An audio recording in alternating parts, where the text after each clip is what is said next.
How good is food?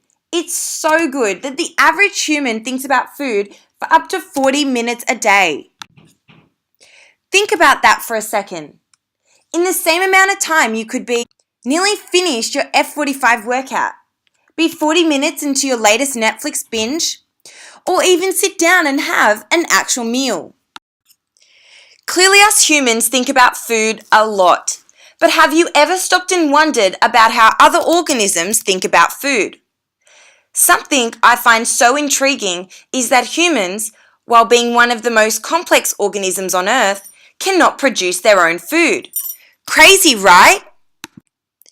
This means that humans solely rely on consuming their energy and nutrients from other sources.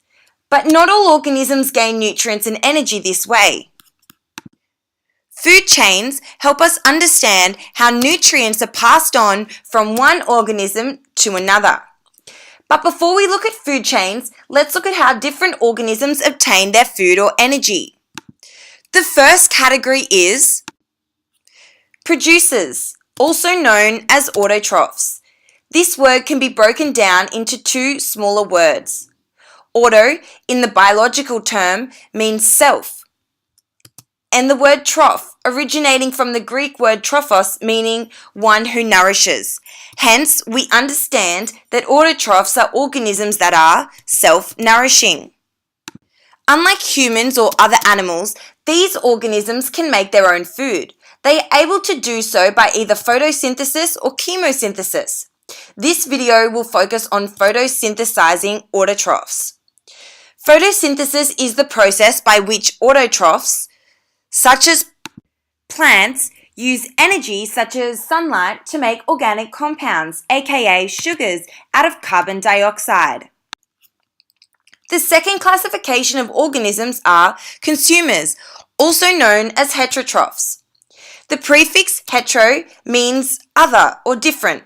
Hence, we understand heterotrophs as organisms that are other feeders, meaning they need to consume organic molecules by eating other organisms or their byproducts.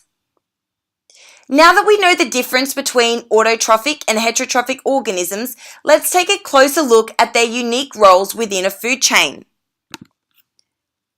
At the base of every food chain are the primary producers. The primary producers are autotrophs and are most often organisms that capture light to make energy.